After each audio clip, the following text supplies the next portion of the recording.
I'll never forget the sound of his head hitting the hood of the car. It was a quiet night, too quiet for my liking. I was walking home after grabbing a quick bite at a nearby deli. Nothing special. The streetlights buzzed overhead, and I could see the steam rising from the manhole covers in the cool air. Everything felt normal until I saw him, a man, probably in his 30s, was standing near a parked car. Looking at his phone, I didn't know him, but I didn't think anything of it. People stand outside on the phone all the time.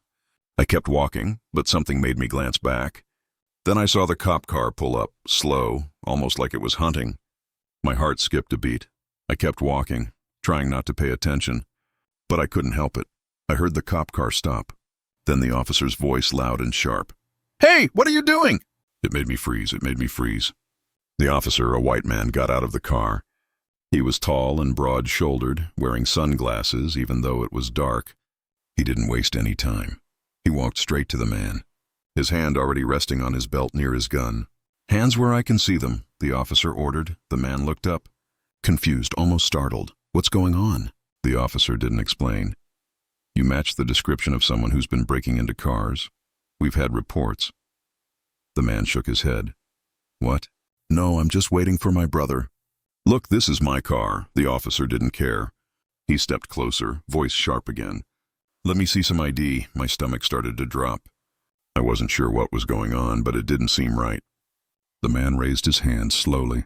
"I'm not doing anything wrong," he said, his voice calm but shaking. "I just got off work. I didn't do anything.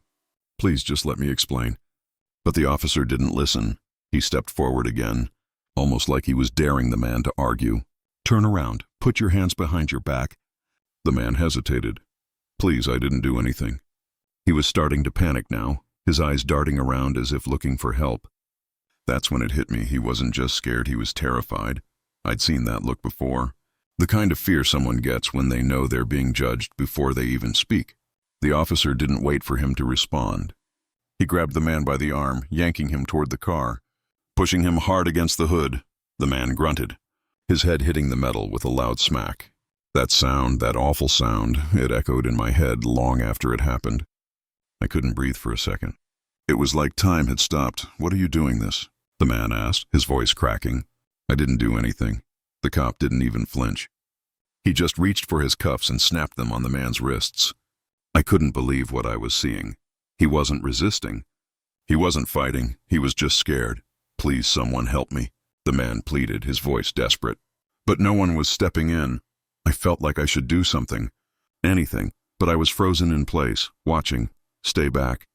The officer yelled at me when I started to move closer.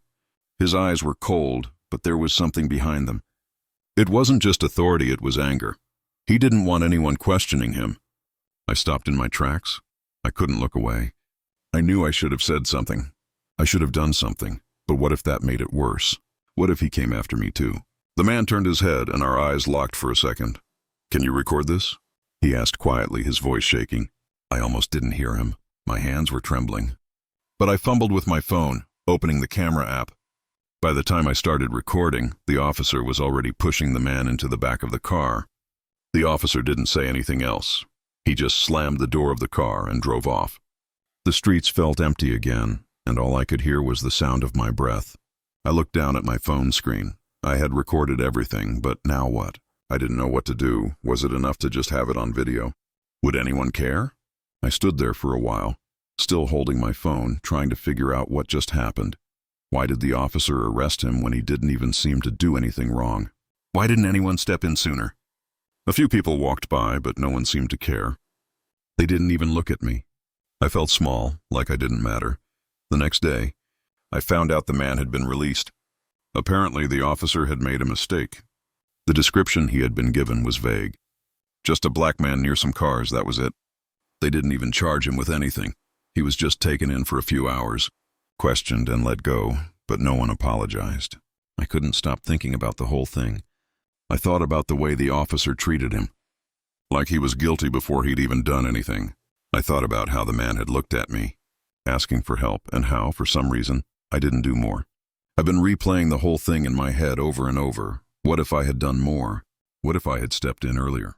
Maybe it wouldn't have gone so far, but that's the thing, isn't it? I can't change what happened. I can't go back. All I have now is that video and the image of that man's face, full of fear and confusion. I know this kind of thing happens all the time. But seeing it up close, it's different, it's real. And I can't shake the feeling that I should have done more. To the black man who was wrongfully arrested that night, I want you to know this: you matter. Your life matters. The fear you felt. It's not something you should have ever had to carry. But you should know that not everyone will look the other way. The fight isn't over. Keep your head up. And for everyone else who has ever felt like their voice doesn't count, who has been treated unfairly because of the color of their skin, keep going. Keep fighting. Your worth is not defined by the ignorant, unjust systems built to hold you down. You're stronger than they'll ever know. I know that what I witnessed is just one story, but it's real. It happens every day, and it's not okay. We need to keep speaking out. We need to keep holding people accountable, and we need to stand up for each other. You deserve better. And I'll keep fighting for a world where no one has to feel scared just for existing. Stay strong. You are seen, you are heard, and you matter always.